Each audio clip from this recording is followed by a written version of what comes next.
Hola a todos, soy el Dr. Beller. Hoy te quiero hablar sobre el daño pulmonar provocado por la COVID-19, tanto en la fase aguda de la enfermedad como a largo plazo, o sea, las secuelas que ella provoca en la persona.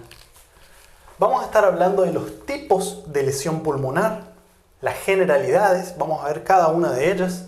Vamos a ver cuáles son los mecanismos que explican estas lesiones en el pulmón y cómo repercuten en el resto del organismo de la persona, o sea, la fisiopatología a través de los mecanismos. La fisiopatología, que sería, digamos, los caminos que el virus toma para provocar estos daños. Vamos a explicar su correlación clínica, o sea, cómo se manifiesta en términos de signos y síntomas en el paciente. También vamos a ver brevemente cómo dar seguimiento. Todo esto con los conocimientos disponibles hasta el momento.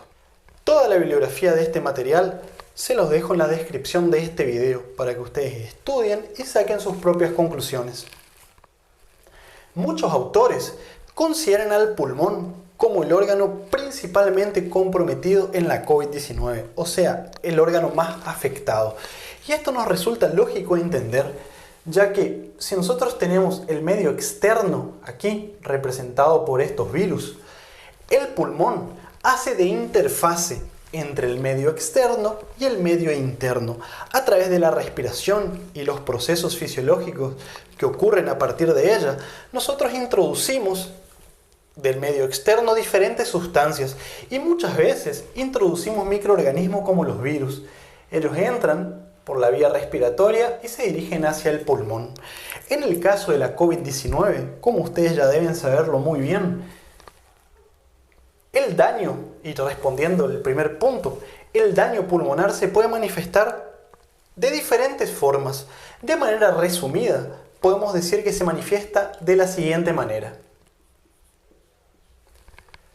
Como una neumonía, en la gran mayoría de los casos, esta neumonía con diferentes grados de severidad, pudiendo ser leve hasta grave. En casos más avanzados y críticos, ya en el paciente que necesita cuidados intensivos, esta neumonía evoluciona a síndrome de distrés respiratorio agudo. En otros casos, y generalmente concomitantemente con las otras lesiones, coexisten fenómenos trombóticos. Y acá estamos hablando de, entre comillas, coágulos, los cuales se pueden manifestar a nivel microscópicos como fenómenos de microtrombosis, las cuales están presentes en la gran mayoría, y con gran mayoría me refiero a más del 50-60% de los casos de los pacientes críticos, fenómenos de microtrombosis en la circulación pulmonar, como también cuadros de tromboembolismo de pulmón de diferentes tamaños, desde tromboembolismo en diferentes segmentos del pulmón, que son más pequeños, hasta una trombosis pulmonar masiva, tromboembolismo de pulmón masivo, el trombo a caballo, que se pone a caballo en la arteria pulmonar principal o en alguna de sus ramas principales.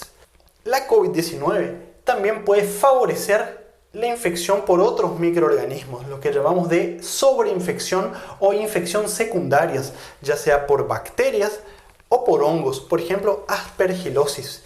Esto generalmente ocurre en los pacientes más graves, críticos, ¿sí? En un porcentaje considerable, algunos estudios hablan del 5, otro del 10%, otro de un poco más, pero principalmente en los pacientes más graves. Todas estas lesiones pulmonares obviamente causan un impacto agudo en la persona. Hacen que la persona se tenga que internar muchas veces, que pierda días de trabajo, se ve afectado la salud mental no solamente de ella, sino también de las personas que los rodean. Todo esto causa un impacto no solamente individual, también social importante que debemos siempre considerar como médicos, principalmente cuando conocemos a la persona y a la familia y lo acompañamos a lo largo del tiempo. Ahora, este impacto agudo muchas veces hace que el paciente fallezca. En otros casos, hace que el paciente sobreviva. Cuando el paciente sobrevive, un número considerablemente importante queda con secuelas. Ese número todavía no lo podemos especificar. Algunos estudios dicen que un 20% aproximadamente, algunos estudios dicen más, de estos pacientes, sobre todo los pacientes críticos que estuvieron en terapia intensiva, en ventilación mecánica o utilizando otro tipo de tecnologías, van a tener secuelas. Muchos pacientes, incluso cuando ya no tienen más el virus en su organismo, cuando ya no están contagiando más, continúan presentando, por ejemplo, síntomas llamados de síntomas persistentes: tos, falta de aire, fatiga, limitación para el ejercicio físico y disminución de la calidad de vida. Estas secuelas ocurren, entre otras cosas, entre muchas otras cosas, por la presencia de fibrosis pulmonar, o sea, cicatriz. ¿Qué es lo que ocurre? Después se los voy a explicar mejor en la fisiopatología, pero en el periodo agudo, toda esta inflamación que había en el organismo de la persona, en el pulmón en este caso, esa inflamación, cuando el paciente sobrevive, la inflamación se organiza, se reabsorbe y ese tejido inflamado se reemplaza por cicatriz. La presencia de cicatriz en el pulmón, principalmente cuando ocurre en un porcentaje considerable del pulmón, obviamente va a generar dificultad para respirar. El paciente mismo informa al médico que ya no es lo mismo que antes. El paciente ahora tiene una dificultad para insuflar el pulmón, para llenar el pulmón de aire. Muchas veces esto se acompaña de alteraciones del propio pulmón para oxigenar nuestra sangre. Eso se traduce en disnea, falta de aire, tos persistente y otros síntomas que ya les voy a contar a continuación. Y si ustedes me preguntan, ¿por qué ocurre esto? Todavía no está muy claro. Lo que sí se sabe es que no es solamente uno, sino varios factores los que van a interactuar entre sí para determinar el daño pulmonar, tanto a nivel agudo como a nivel subagudo y crónico, o sea, secuelas. Hay principalmente tres factores que van a determinar la evolución de la patología pulmonar del paciente. 1. La severidad de la infección. Y la severidad de la infección, a su vez, va a depender de factores del virus, o sea, factores virales. Nosotros sabemos que no es lo mismo infectarse con una variante o con la otra. Si bien aún no queda claro, se cree que algunas variantes podrían ser más graves, más virulentas que otras, ¿sí? Ahora, también se cree que factores individuales, o sea, entre paréntesis, factores genéticos, van a determinar cómo el organismo reacciona a la presencia de este virus. Nosotros sabemos que en la fisiopatología, en los mecanismos que van a provocar la lesión pulmonar, depende de un daño viral directo. Sí, el virus infecta las células, el virus daña las células, pero también tiene mucho que ver cómo estas células van a responder al daño viral. La inflamación generada, la tormenta de citoquinas, es un factor crucial y determinante en la evolución de la enfermedad. Esto ya lo sabemos. Ahora, la condición previa también es un factor determinante. No es lo mismo, por ejemplo, una infección, una neumonía por SARS-CoV-2 en un paciente previamente sano que en un paciente que es diabético, principalmente un diabético no controlado, un paciente obeso o un paciente que ya tenía, por ejemplo, enfermedad pulmonar obstructiva crónica o ya tenía algún grado de fibrosis pulmonar por alguna patología pulmonar previa, ¿sí? O secuela de alguna otra infección, ya tuvo algún caso, por ejemplo, de tuberculosis grave. Todo esto es determinante para la evolución de la enfermedad. Por otro lado, el tratamiento. Y acá hay dos grandes brazos: el tratamiento agudo y el tratamiento crónico, o sea, de las secuelas. En el agudo me refiero a saber cuándo y cómo instaurar el tratamiento. Y acá hay dos pilares en la COVID-19 más grave: el paciente que necesita oxígeno, el uso de corticoides, y también en todo paciente que se interna, por ejemplo, el uso de anticoagulantes de manera profiláctica como mínimo, ¿sí? Heparina, por ejemplo, en sus diferentes formas y sabores. El médico tiene que saber cómo, cuándo y por qué utilizar cada uno de ellos, pero principalmente saber indicar en qué momento deben ser utilizados. Esto es muy importante. Eso con respecto al agudo. Ahora, en el crónico me refiero a cuando el paciente tiene alta, él no está transmitiendo más la enfermedad, no está contagiando más, quedó con aquellos síntomas persistentes. ¿Cómo vamos a rehabilitar al paciente? La rehabilitación pulmonar, muchas veces dirigida por un especialista en neumonología, es muy importante. Siguiendo aún con las generalidades, tenemos que recordar que la infección por SARS-CoV-2 puede ser asintomática. Está bien documentado que existe la infección asintomática y no solamente eso. Está documentado según algunos estudios hechos en China, por ejemplo, un estudio hecho de 24 pacientes al inicio de la pandemia, en donde se evaluó si en los pacientes sin síntomas, pero con PCR confirmada, o sea, con infección confirmada por SARS-CoV-2, existía algún grado de lesión. Hicieron tomografías en estos pacientes. Se vio que el 50% de los pacientes tenía daño pulmonar, tenía evidencia de las lesiones típicas por COVID-19. Si bien eran pocas, obviamente eran un porcentaje, en un bajo porcentaje del pulmón, lo cual ni siquiera determinaba síntomas en el paciente, no tenían tos, no tenían baja oxigenación, no tenían fiebre, no tenían otros síntomas. El 50% tenía evidencia de daño pulmonar. Lesiones en vidrio despulido en el pulmón. ¿Y cuál es el porcentaje de infección asintomática? Bueno, los estudios oscilan, pero algunos dicen 30, 40, otros dicen 60%. Esto varía mucho. No se guarden tanto los números que les estoy diciendo, sino los conceptos que hay por detrás de ellos.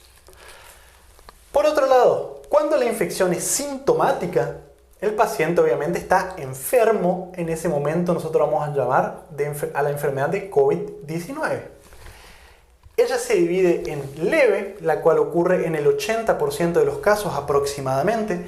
La enfermedad leve puede o no cursar con neumonía. En la mayoría de los casos cursa con algún grado de neumonía, o sea, con inflamación dentro del pulmón, ¿sí? Pero a diferencia de los casos graves, que ocurren más o menos en el 15% de los pacientes, aquí la neumonía es grave. ¿Qué quiere decir grave? En estos casos el paciente tiene evidencia de daño pulmonar en más del 50 o de 50% o más cuando se hace una tomografía. El paciente va a tener falta de aire, disnea, o el paciente va a tener una baja oxigenación, hipoxemia. Eso es lo que diferencia al COVID leve o moderado, que algunos agrupan al moderado dentro del leve también, ¿sí?, del grave. La presencia de falta de aire o baja oxigenación. Ese es el divisor de aguas. Por otro lado, los pacientes críticos, que esto ocurre en el 5% de los casos, se caracterizan, cuando estamos hablando del pulmón, por el síndrome de distrés respiratorio agudo. Recuerden el nombre de este virus, SARS-CoV-2, el virus del síndrome respiratorio agudo severo, ¿sí? La enfermedad crítica, obviamente, además de daño pulmonar, una franca insuficiencia respiratoria, tiene daño multiorgánico, o sea, un daño que va más allá del pulmón. Eso es lo que caracteriza también a la enfermedad crítica. Daño neurológico, daño cardíaco, daño renal, etc. Los datos de las autopsias muestran que los pacientes que fallecieron de COVID-19 tenían en el pulmón daño alveolar difuso. Ya se les voy a explicar qué quiere decir todo esto, ¿sí? El pulmón estaba mucho más pesado. ¿Por qué? Porque había líquido, había inflamación, había líquido tanto dentro del pulmón, edema, como en las pleuras, derrame pleural. El pulmón tenía áreas de hemorragias, áreas de microtrombosis, tromboembolismo de pulmón y en algunos casos evidencia de infección bacteriana o por hongos sobrepuesta a la infección por SARS-CoV-2.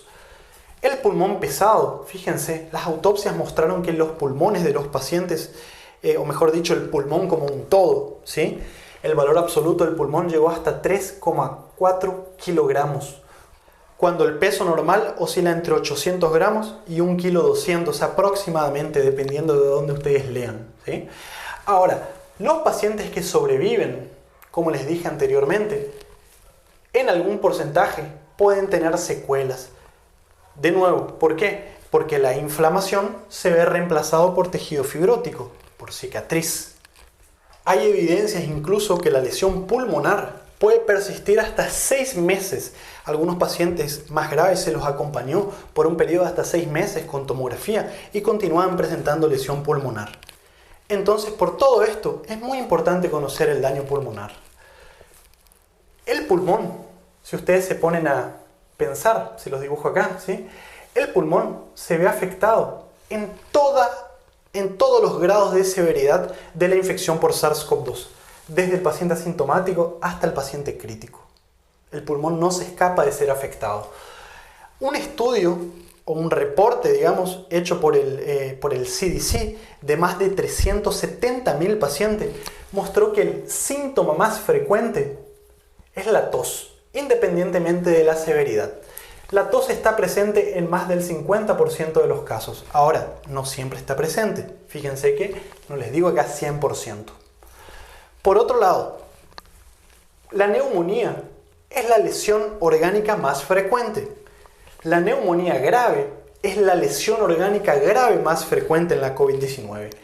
Y cuando hablamos de lesión crítica o de daño crítico en el organismo, el síndrome de distrés respiratorio agudo es el más frecuente cuando consideramos todas las lesiones críticas que pueden ocurrir en esta enfermedad. A continuación, les voy a explicar cuáles son los mecanismos y la fisiopatología que hay por detrás de todos estos daños, de todas estas lesiones. Vamos a tratar de entender ahora de manera muy simplificada cuáles son los mecanismos de lesión pulmonar. Primero, vamos a hacer de cuenta que yo tomé un pedazo de este pulmón, cortamos y lo pusimos en el microscopio y lo ampliamos acá, ¿sí? Acá estamos viendo el alvéolo, que sería la unidad funcional del pulmón en donde ocurre el intercambio de los gases, oxígeno por ejemplo. Acá tenemos el alvéolo representado por este saco en donde encontramos por un lado estas células más altas que son los neumocitos de tipo 2, estas células más bajitas que son los neumocitos tipo 1 y por otro lado encontramos acá también los macrófagos, ¿sí? Algunas de las células que encontramos, digamos, dentro del alvéolo, recubriendo la pared interna del alvéolo. Esto que está acá en blanco entre el alvéolo y este vaso sanguíneo es el espacio intersticial, ¿sí? Y esto que está acá es un vaso sanguíneo, en este caso un capilar, ¿sí? Un pequeño capilar.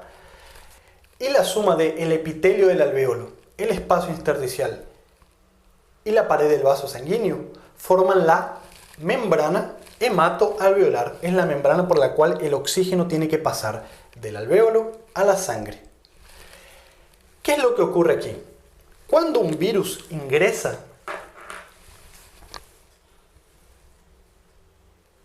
en este caso el SARS-CoV-2, va a infectar a los neumocitos tipo 2. ¿Y por qué lo hace? Se los amplía aún más aquí. Porque los neumocitos tipo 2 tienen esta proteína en su superficie, que es la ECA2. Esto ustedes ya lo conocen. El virus interactúa con la ECA2, que funciona como si fuese, digamos, una puerta que tiene una cerradura. La proteína Spike, representado acá en rojo, funciona como una llave que va a abrir, va a interactuar con la ECA2 para poder entrar a la célula. Además de interactuar con la ECA2, el virus también interactúa con esta proteína que se los dibujé acá en violeta, llamada serin proteasa transmembrana de tipo 2. ¿Por qué les estoy diciendo todo esto? Porque es importante. Algunos laboratorios están trabajando en tratamientos que se basan en esta proteína que está acá, pero todavía no les voy a hablar de eso. En fin, cuando el virus interactúa con estas proteínas, el virus ingresa, se fusiona a la célula y el virus ingresa. Cuando el virus ingresa, es importante que entendamos lo siguiente. Fíjense. El virus ingresa junto con la ECA2. Se produce la liberación del material genético del virus en el citoplasma de la célula. Pero es importante que ustedes entiendan que la ECA2 se internaliza junto con el virus. ¿Y por qué les estoy recalcando esto?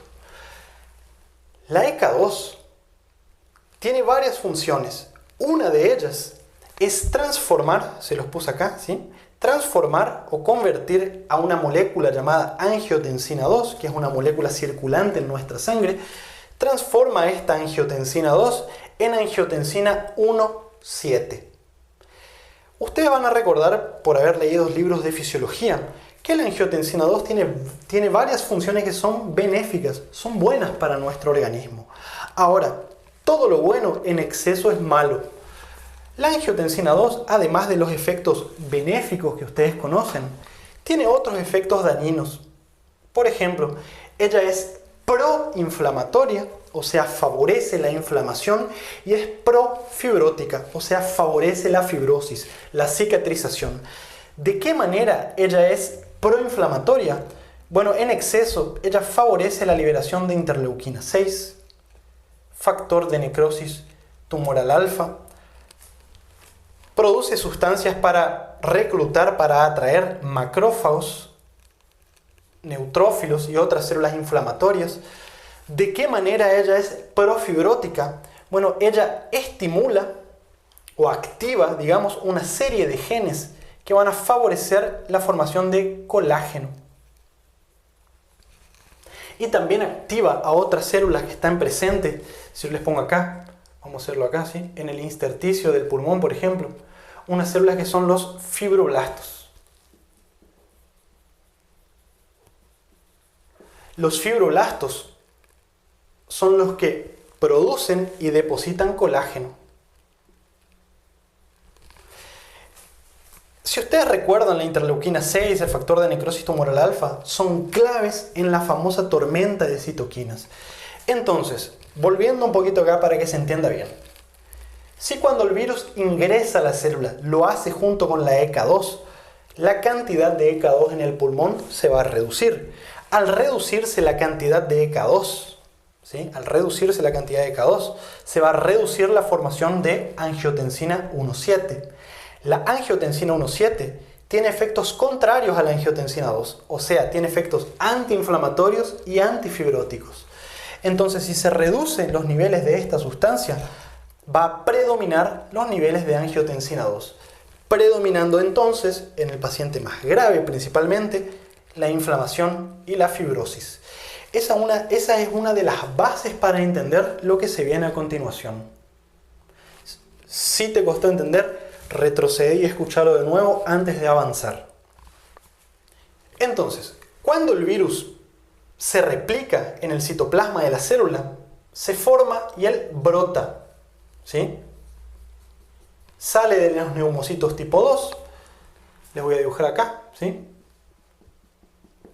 Infecta a otras células, a las células vecinas, otros neumocitos y también a los macrófagos que hay en el alvéolo. Prepárense que ya les voy a decir cuál es la importancia de esto. Ahora, durante la infección en esta célula, produce daño, genera un estrés en esta célula. Esta célula obviamente va a comenzar a quedar estresada y su forma va a cambiar. Y también va a comenzar a expresar en su superficie una serie de moléculas, que son las moléculas llamadas patrones asociados a patrones moleculares asociados a los patógenos. Son unas moléculas que se expresan en las células estresadas por virus o por cáncer, por ejemplo, que sirven para que el sistema inmunológico, nuestras defensas, reconozcan que esta célula está estresada y que tiene que ser eliminada, ¿sí? Entonces, les voy a dibujar acá con un tamaño mayor. Los macrófagos, vamos a hacer de cuenta que están acá, ¿sí? Los macrófagos van a reconocer a este neumocito que está estresado y van a comenzar a liberar una serie de mediadores inflamatorios, que son las interleuquinas, más interleuquina 6, interleuquina 1, interleuquina 8, factor de necrosis tumoral, factores que estimulan la llegada de más macrófagos, neutrófilos y otras células inflamatorias, llevando a la tormenta de citoquinas. Por otro lado, este macrófago, que es el mismo que estaba acá, que también va a estar infectado por este virus, va a procesar a este virus dentro de él y en su procesamiento va a presentar a este virus a otras células, que son los linfocitos T helpers, los cuales se van a diferenciar y van a provocar la liberación de otras interleuquinas, contribuyendo a la tormenta de citoquinas, reclutando más y más células inflamatorias. En fin, no quiero detallar mucho esto porque es más complejo y no me quiero ir por las ramas. Pero en fin, esta respuesta inflamatoria va a provocar un aumento de la permeabilidad de los vasos sanguíneos, en estos casos de los capilares. Los capilares van a aumentar la permeabilidad, provocando que el contenido de la sangre, en este caso del plasma, mejor dicho, pase de los vasos sanguíneos al intersticio y también hacia los alvéolos. Entonces, en palabras simples, la inflamación va a hacer que el alvéolo se llene de células inflamatorias. Vamos a dibujarlo acá. Se llena de células inflamatorias, macrófagos, neutrófilos, linfocitos. ¿De dónde vienen esas células inflamatorias? Vienen de la sangre, por el aumento de la permeabilidad de los vasos sanguíneos. Y a su vez, el líquido, el contenido del plasma también va a salir, va a extravasarse. Y ese líquido se va a acumular en el intersticio. Al acumularse en el intersticio y también en los alvéolos, y a propósito se los estoy dibujando de manera desprolija, ¿sí?, va a hacer que al oxígeno que viene desde acá le cueste más pasar. El alvéolo, que está lleno de líquidos, de células inflamatorias y de detritus celulares, va a caracterizar lo que nosotros conocemos como neumonía. Y esto se va a expresar macroscópicamente, o sea, a simple vista en la radiografía de tórax o en la tomografía, como varios focos de consolidación. Y va a ser bilateral. ¿Por qué bilateral? Porque el virus ingresa en varias partes de nuestro organismo y la propia lesión pulmonar genera más lesión pulmonar. Entonces, esta neumonía, dependiendo del grado de compromiso pulmonar, si es más o menos de 50%, va a ser más o menos grave. Cuando la inflamación avanza y el compromiso de los alvéolos también va avanzando, 40, 50, 60% de los alvéolos comprometidos, va a comenzar a haber lo que nosotros llamamos de hipoxemia. El paciente se va a poner el oxímetro en la punta del dedo y el oxímetro le va a marcar que está saturando 90% o menos. Ese paciente está hipoxémico, ese paciente está grave, tiene indicación de internarse, tiene indicación de frenar de alguna forma esta inflamación. ¿Cómo? Con el uso de corticoides y, como les voy a contar a continuación, con el uso también de anticoagulantes, en este caso heparina profiláctica como mínimo. Ahora, si ustedes prestan atención, yo les dibujé en anaranjado acá esta sustancia llamada surfactante. El surfactante es una mezcla de proteínas y lípidos, o sea, grasas, que se encuentra sobre una delgada lámina de agua que hay en la pared de los alvéolos. O sea, los alvéolos, además de tener estas células, tiene una fina lámina de agua recubriéndolo. El agua obviamente está formado por moléculas de agua y esas moléculas generan una tensión dentro del alvéolo, generan una energía que se traduce como tensión. Cuando nosotros expiramos, cuando nosotros soltamos el aire, los alvéolos tienden al colapso. Ese colapso es favorecido por las moléculas de agua que están intentando constantemente colapsar al alvéolo. Ahora, el surfactante lo que hace es ubicarse sobre esta delgada, fina lámina de agua y disminuir la tensión generada por las moléculas del agua. En palabras simples, el surfactante lo que hace es disminuir la tensión superficial de los alvéolos, evitando el colapso de estos sacos alveolares, de estas bolsas. Si no tuviésemos surfactante, los alvéolos tenderían al colapso, se cerrarían, lo que nosotros conocemos como atelectasias. ¿Y por qué les estoy diciendo todo esto? Porque recuerden que los neumocitos tipo 2, estas células que están acá, son las que producen el surfactante. Y el virus daña a los neumocitos tipo 2. Cuando la lesión es importante, se produce una disminución de la cantidad de surfactante en el pulmón. Y ahora ustedes ya saben lo que puede ocurrir acá. ¿Qué puede ocurrir? La neumonía se complica con síndrome de distrés respiratorio agudo. ¿Por qué? Porque se comienza a eliminar el surfactante que hay aquí. Los neumocitos tipo 2 paran de fabricar surfactante y los alvéolos tienden al colapso. En ese momento, el compromiso del pulmón es mucho más importante. Además de tener pus en los alvéolos que están abiertos, otros alvéolos comienzan a cerrarse, comienzan a colapsarse. En ese momento, el paciente comienza a empeorar más aún de la hipoxemia ¿sí? Una hipoxemia más grave. El paciente pasa de estar grave a estar crítico. ¿Por qué? Por el síndrome de distrés respiratorio agudo. Obviamente ese paciente va a ser intubado. Van a haber diferentes estrategias para ventilar a este paciente. Una de ellas es hacer la famosa pronación. El paciente se lo pone de barriga para abajo para intentar abrir alvéolos en otras partes del pulmón, porque muchos de ellos están cerrados. Fíjense, esto es mucho más complejo, pero yo estoy tratando de resumirlo en palabras simples para que un estudiante de medicina o un médico pueda aprovecharlo, pero para que también la población en general lo entienda y vea la importancia de conocer y estudiar esto. Y fíjense que hasta ahora le hablé solamente de la neumonía y el síndrome de distrés respiratorio. Todavía no quedan los fenómenos trombóticos, la infección secundaria y los daños, las secuelas que pueden haber en el paciente.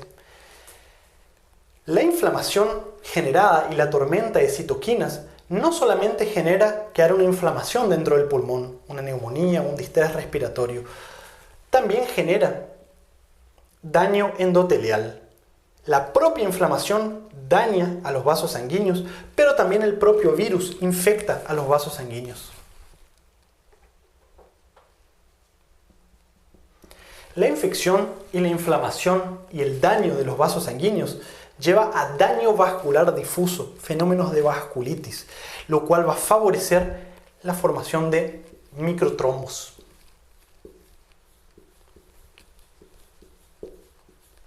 Microtrombos a nivel pulmonar, pero también a nivel sistémico, y también va a predisponer a que el paciente tenga fenómenos de embolia pulmonar, por ejemplo, de coágulos provenientes de los miembros inferiores o de otros lugares.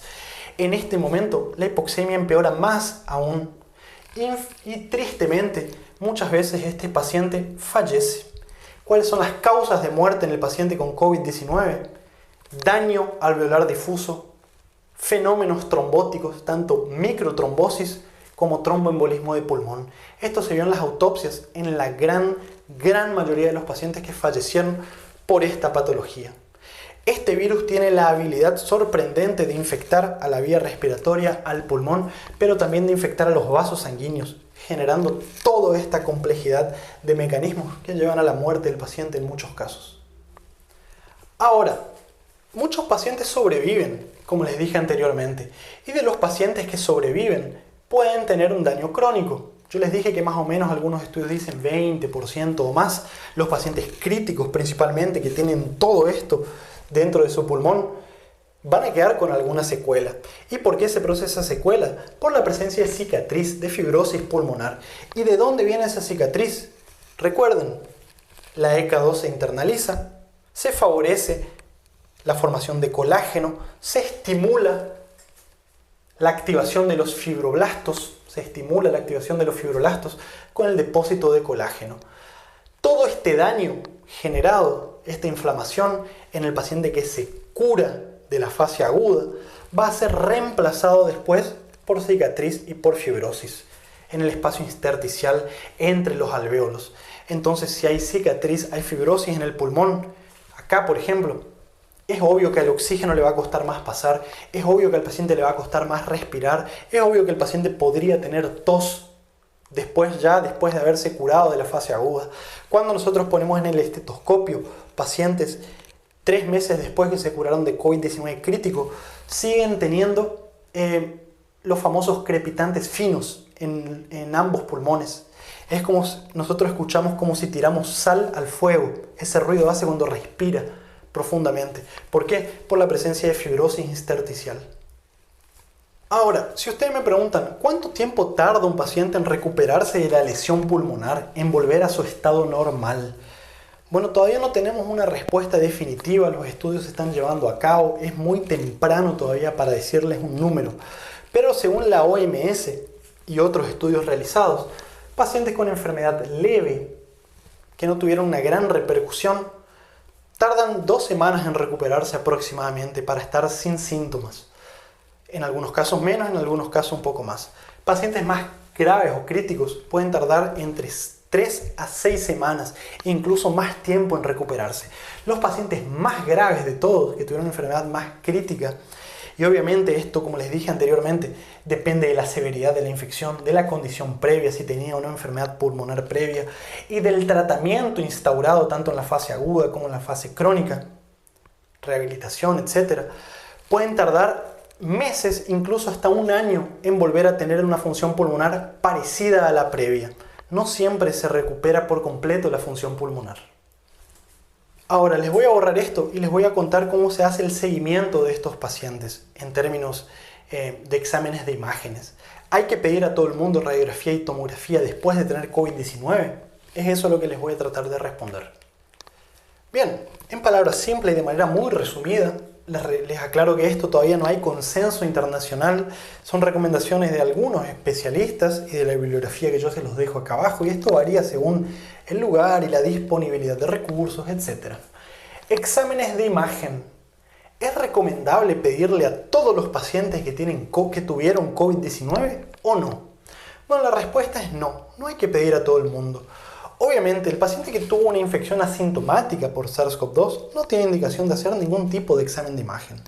Ahora, el paciente que tuvo COVID, o sea, síntomas, y tuvo un cuadro de COVID leve, paciente con COVID leve, no tiene indicación de pedir radiografía ni siquiera en el periodo agudo. Entonces, por lo tanto, cuando el paciente se cura y sale del aislamiento, tampoco tiene indicación de pedir. Siempre y cuando los síntomas se resuelvan, no tenga síntomas persistentes o no haya otra sospecha clínica que te haga solicitar un examen de imagen. Ahora, ¿cuándo pedir exámenes de imagen? Bueno, el paciente que tuvo indicación de un examen de imagen durante la internación en el hospital, o sea, pacientes con COVID grave o crítico, en estos pacientes se recomienda pedir un examen de imagen después del alta. Ya les voy a decir en cuánto tiempo. Si el paciente se curó y comienza con nuevos síntomas, o sea, estaba mejorando de la tos, mejorando de la hipoxemia, mejorando de la disnea y comienza a empeorar nuevamente, también se recomienda pedir un examen de imagen. O comienza, por ejemplo, con una fiebre nocturna persistente, adelgazamiento, pérdida de peso. Recuerden que tenemos que pensar que estos pacientes podrían tener una sobreinfección bacteriana o incluso una sobreinfección por hongos, pero esto más en los pacientes más graves, ¿sí? Ahora debemos sospechar, hay relatos de casos incluso de cavitaciones por COVID-19 en donde se ocurrió una sobreinfección por hongos, por aspergilosis, por ejemplo. Indicación de imagen también tiene que el paciente con síntomas persistentes. Recordando que el paciente con COVID leve puede tener síntomas por 2 a 3 semanas y los pacientes con un COVID más grave o crítico pueden tener síntomas persistentes por hasta 3 a 6 semanas. Ahora, en general, los pacientes graves y críticos o con síntomas persistentes se recomienda pedir examen de imagen. ¿Cuándo pedir examen de imagen? Bueno, el tiempo ideal no está definido por completo en la literatura por conocimiento de otros cuadros de neumonía. Sabemos, por ejemplo, que la neumonía de la comunidad, las alteraciones en la radiografía pueden tardar hasta 12 semanas en desaparecer. Entonces, ¿cuándo? Después de la semana número 12. ¿Por qué? Porque antes es esperado que el paciente tenga algún tipo de lesión. Ahora, todo esto depende del juicio clínico. Antes de pedir el examen de imagen, hay que hacer un examen físico, anamnesis, examen físico, auscultación pulmonar, etc.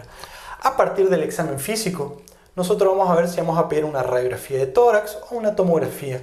Lo que se prefiere en general es la tomografía.